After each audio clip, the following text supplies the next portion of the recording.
তোমরা কি 3 সেকেন্ডের মধ্যে বলতে পারবে এটা কিসের ছবি? চলো দেখা যাক।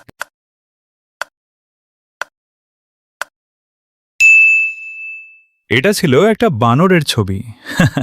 যার আগে থেকে পেরেছিলে তারা চ্যানেলটি সাবস্ক্রাইব করে ভিডিওতে একটা লাইক করে দাও, যাতে আমি বুঝতে পারি তোমরা পেরেছিল। এবার চলো পরেরটা দেখা যাক। তোমাদের আবারও 3 সেকেন্ড সময় দিলুম, দেখি কয়জনে বলতে পারেন।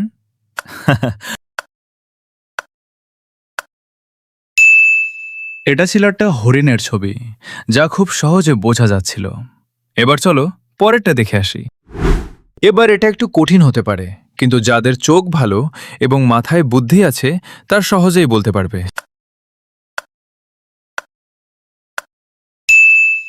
এটা ছিল একটা বাঘের ছবি। আজকের মতো এতটুকুই। যাদের কাছে আমার ভিডিওগুলো ভালো লাগে তারা আমার চ্যানেলটি সাবস্ক্রাইব করে গেছো, যাতে এইরকম মজাদার ভিডিও আরও দেখতে পারো।